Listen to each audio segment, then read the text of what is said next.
Bastar IG Sundarraj P के NIA में प्रतिनियुक्ति पर जाने से पहले बंसल न्यूज को दिए गए एक्सक्लूसिव इंटरव्यू में उन्होंने बस्तर में नक्सल अभियान, सुरक्षा चुनौतियों और भविष्य की रणनीति पर खुलकर बात की है। उन्होंने बताया कि नक्सल विरोधी अभियान के दौरान फोर्स को किन चुनौतियों का सामना करना पड़ा, मैदानी इलाकों में क्या अड़चनें रही हैं और कैसे आईईडी आज भी सुरक्षा बलों के लिए सबसे बड़ी चुनौती बना है। सुंदरराज पी ने यह भी बताया कि नक्सल प्रभाव कम होने के बाद बस्तर में पुलिस की प्राथमिकता सुरक्षा के साथ विकास और जनता का विश्वास मजबूत करना होना चाहिए। नक्सल फ्री बस्तर में बहुत इंपॉर्टेंट रोल निभाने वाले 10 सुपर कॉप सुंदरराज पी हमारे साथ हैं। एक बहुत लंबा समय आपका रहा है बस्तर में, कई रिकॉर्ड आपने बनाए, एक ही कैलेंडर वर्ष में सर्वाधिक नक्सलियों को मार गिराने का, और आपकी जो नियुक्ति थी सर बस्तर में, वो भी एक भारत में जितने भी नक्सल प्रभावित रेंज हैं उनमें रिकॉर्ड होगी 7 साल की। सर्वप्रथम मैं इस बात को लेकर आप सबको, दर्शकों को धन्यवाद देना चाहूँगा। सबको सहयोग से और शासन के एक स्पष्ट मंशा थे और क्षेत्र की जनता का भी यही चाहते और हमारा एक अच्छा मजबूत टीम थे। सबने मिलकर बस्तर क्षेत्र को नक्सल गतिविधि से पूर्ण रूप से मुक्त कराया गया और वर्तमान में नक्सल गतिविधि मुक्त होने के पश्चात बस्तर में विकास कार्य को गति प्राप्त होकर एक सकारात्मक परिवर्तन हमको मैदान में देखने के लिए मिल रहा है। इस अवधि में काफ़ी बड़ी चुनौती अलग अलग क्षेत्रों में रहा, लेकिन हमारा जो मजबूत एक टीम रहा, सभी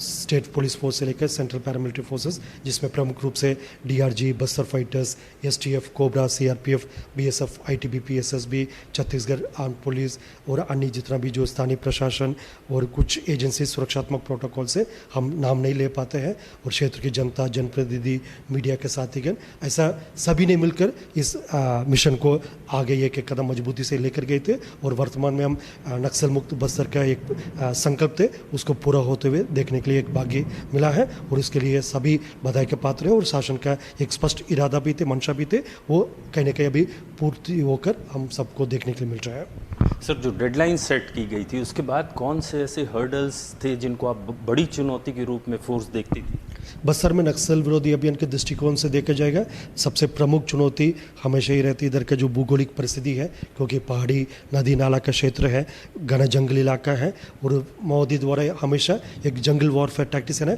गुरिल्ला वॉर टैक्टिक्स को इस्तेमाल करके फोर्सेस को नुकसान पहुंचाने के लिए आईडी लगाना, एम्बुश लगाना, इस प्रकार का हरकत करते हैं। इसलिए इधर का परिस्थिति को ध्यान में रखकर हमको अपना टैक्टिक्स को भी समय समय पर बदलना पड़ते हैं और साथ साथ जो आईडी एक प्रमुख चुनौती रहती है, माओवादी द्वारा काफ़ी बड़ी संख्या में आईडी लगाकर हमारा सुरक्षा बल को टारगेट करने के साथ साथ क्षेत्र की जनता को भी आईडी के कारण से काफ़ी बड़ी क्षति हुई है पूर्व में। इस प्रकार काफ़ी चुनौती रहती है और साधन संसाधन का अवेलेबिलिटी से लेकर और अन्य जैसा स्थानीय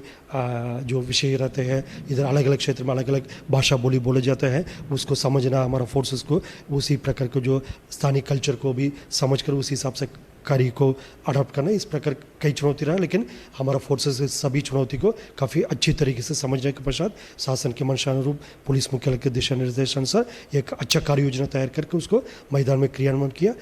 सर, 7 साल का लंबा अनुभव आपके पास है बस्तर जैसे इंसर्जेंसी वाले इलाके में, तो अब आने वाले समय में खास करके नक्सल फ्री बस्तर में फोर्सेस के लिए फोर्सेस की प्रायोरिटी क्या होनी चाहिए? अभी जैसा नक्सल गतिविधि समाप्त होने के पश्चात शासन की एक प्राथमिकता है इधर क्षेत्र की जनता की इच्छानुसार विकास कार्य को गति देना है। इसके लिए जो इंक्लूसिव डेवलपमेंट वाला जो कॉन्सेप्ट है, क्षेत्र की जनता को सभी प्रकार का मूलभूत सुविधा, जिसमें आंगनवाड़ी से लेकर रेशन दुकान, स्वास्थ्य सुविधा, शिक्षा का सुविधा, सड़क में आवक जावक के लिए सुविधा, इस प्रकार के जो बेसिक फैसिलिटीज़ है, बिजली आपूर्ति इत्यादि विषय पर अभी कार्य योजना तैयार करके स्थानीय प्रशासन के माध्यम से शासन की ओर से अभी क्रियान्वयन की जा रही है। इस प्रकार आने वाले समय विकास और जनता का विश्वास अर्जित करना एक प्राथमिकता रहेगा। उसी दिशा में मजबूती से एक एक कदम